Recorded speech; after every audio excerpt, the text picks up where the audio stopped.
then welcome to JALT International 2020.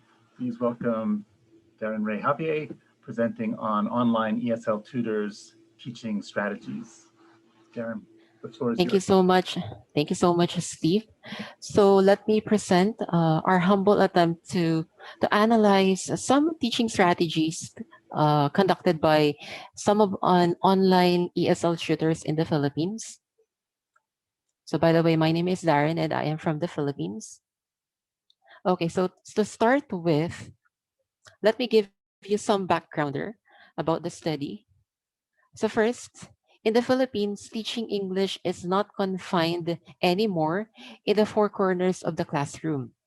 That is why this kind of platform, which is online ESL teaching, is a rising industry in the field. Moreover, with the rise of ESL teaching, both face-to-face and online, in the Southeast Asia, Philippines now is considered as a powerhouse when it comes to online ESL industry. I think not only online, but face to face as well. Considering that a lot of foreign nationals are actually going to Cebu just to study English. Next, Filipino teachers' English proficiency made them qualified to teach foreign nationals. As we all know, Philippines is one of the countries in Asia who has a lot of people who can speak English. And recently, in the survey of Education First, Philippines ranked 27th worldwide. But even though Philippines go down worldwide, I'm still happy that the Philippines ranked second in Asia. And I think it's still an achievement for the Philippines. Furthermore, ESL companies in the Philippines offer part-time job online to the teachers here in my country. Actually, this ESL companies, they have their physical office, just like in Japan, as well as in other countries like China. They have their physical office in their country. At the same time, they have their physical office here in the Philippines.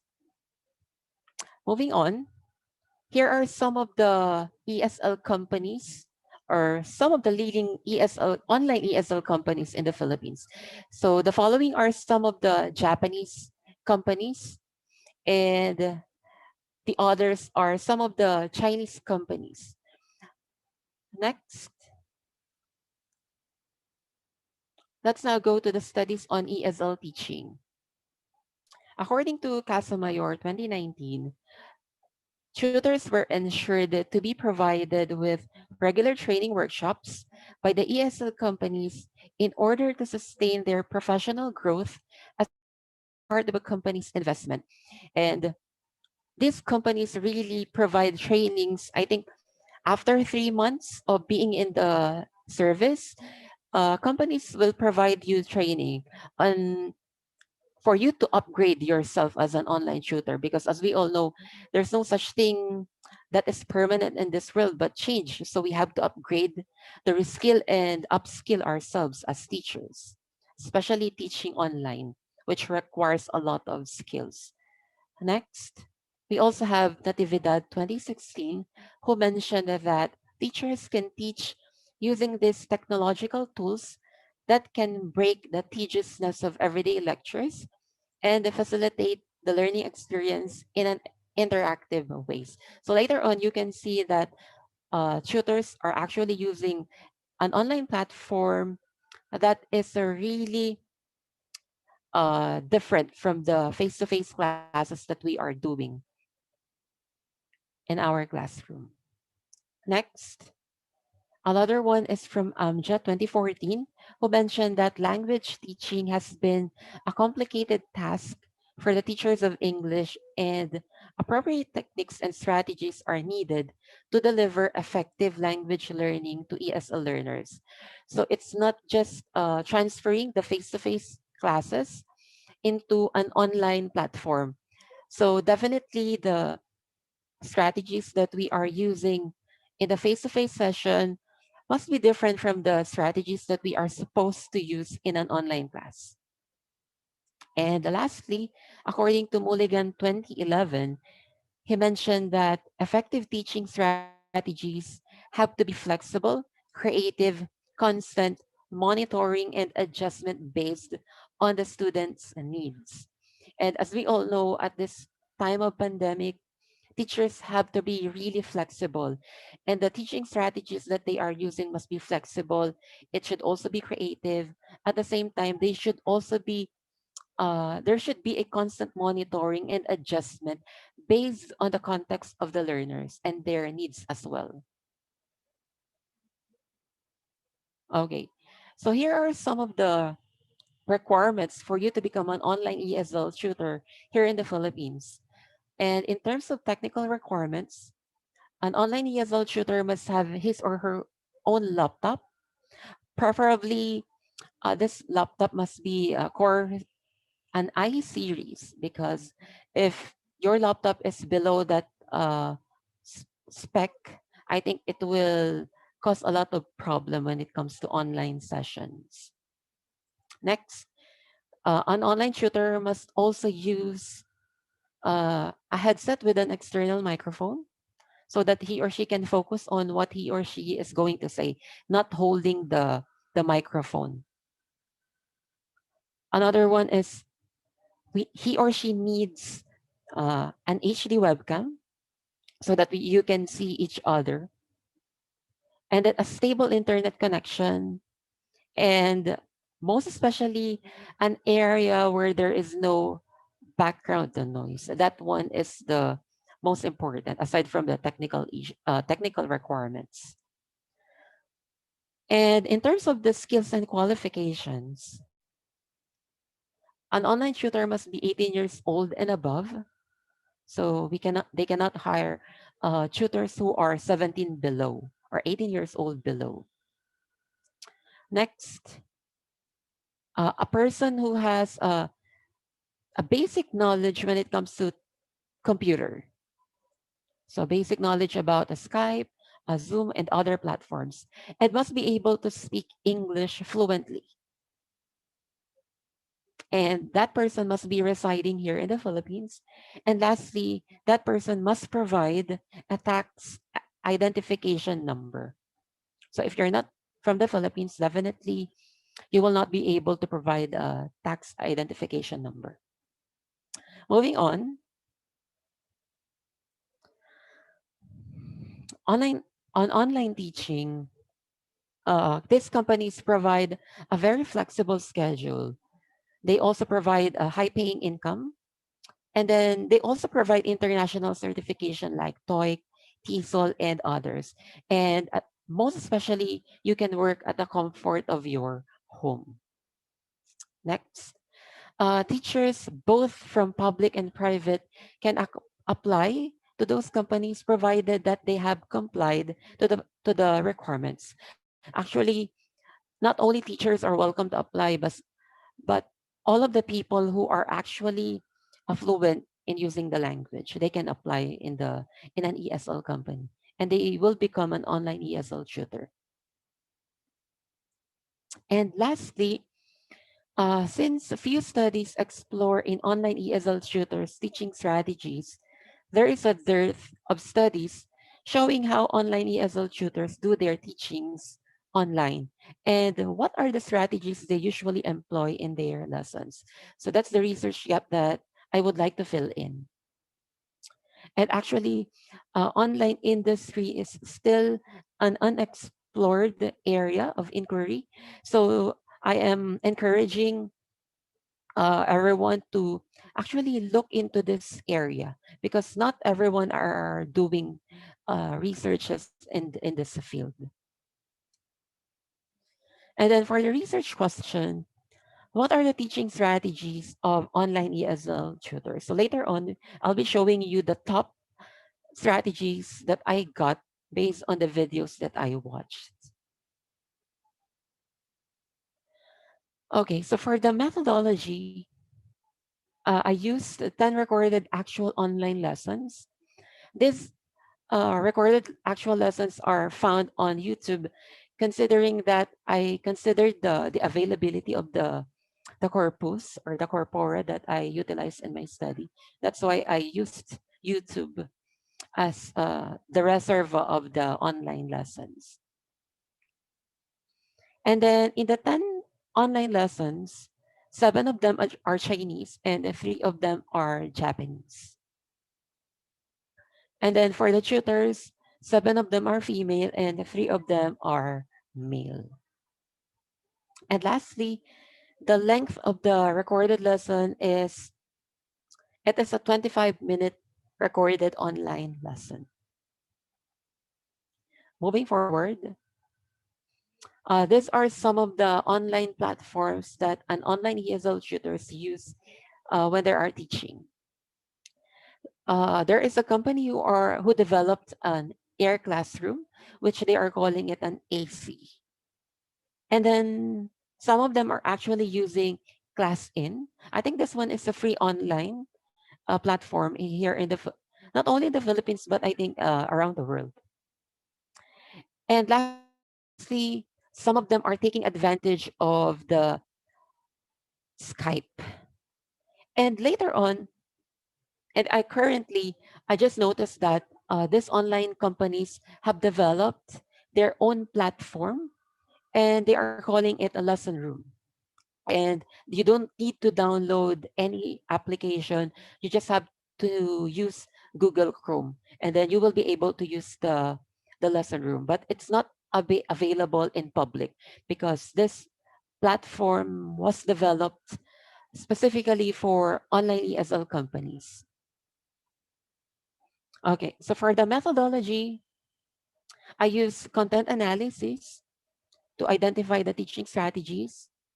And then I anchored my study on Schickering and Gamson's 1987 Seven Principles of Good Practice, as well as Rosenshine's 2012 Principles of Effective Instructions. And then for the results and discussion, I divided the results and discussion into three. I have here the pre-lesson stage, the during lesson stage, and then the post-lesson stage. So let's look into the pre-lesson stage first. And then later on, I'll be showing a video clip of an online teacher conducting an online class. So first, here are the top strategies. First, they are greeting their students.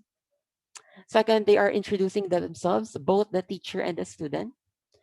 And then the tutor is asking general questions as well as a yes or no questions.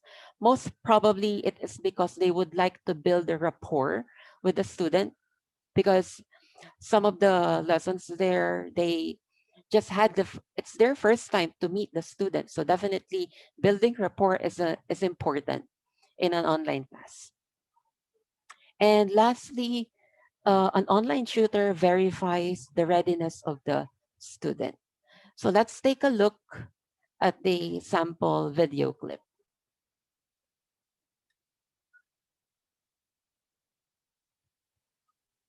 Oh, I believe.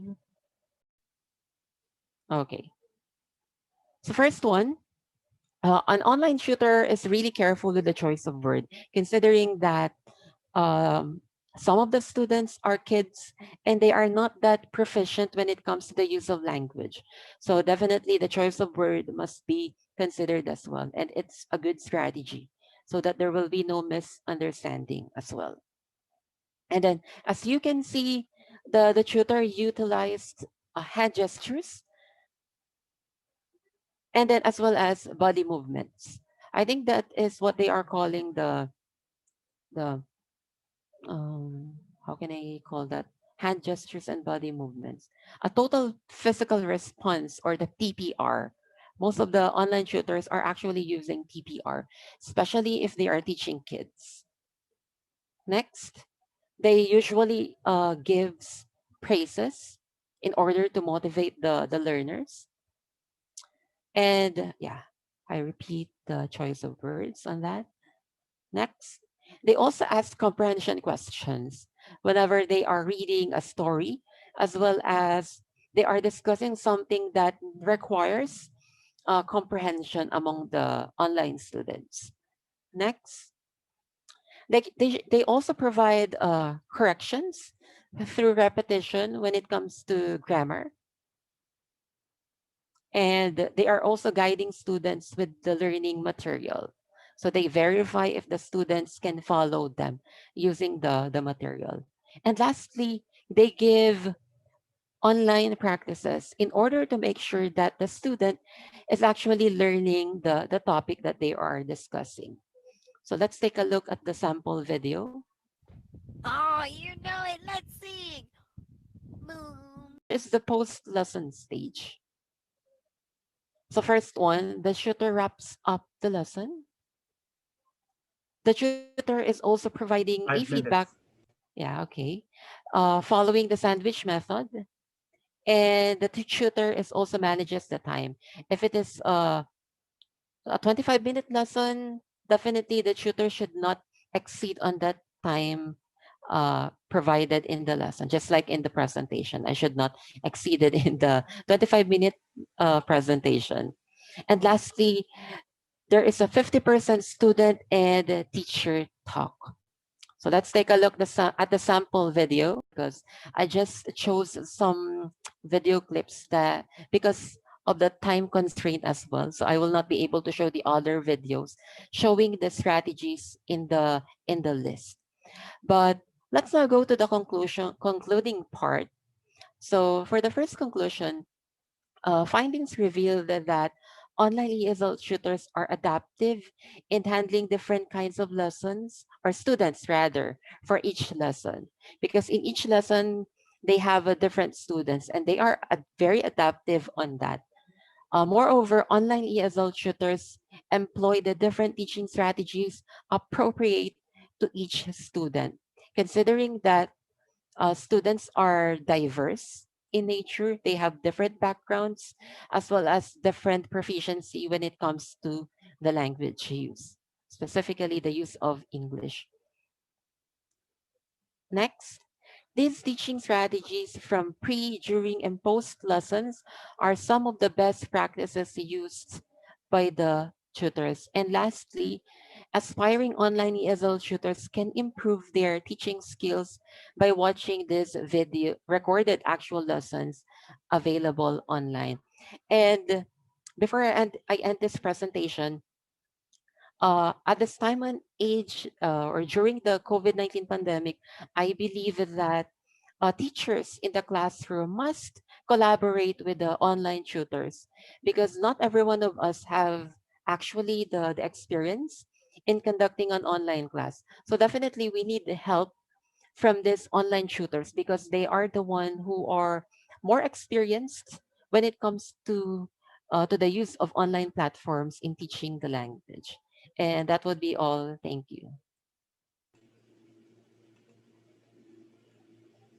Very good. Thanks, Darren. Very good job.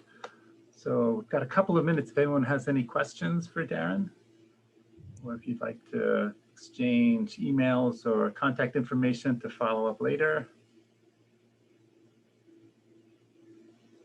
Any questions from the audience? And what I'd like to recommend is we turn on your microphones, or use one of the emoji and give Darren a round of applause. Thank you so much, Steve. I enjoyed this a lot. Thank you very much. Yeah, thank you so much. And the room is actually open for lunch break until 12:35. So if folks have questions, feel free to go ahead and continue discussing or talking after we're finished. But thank you very much. Okay, thank you very much, Steve. Have a great day. Okay. Stop the recording.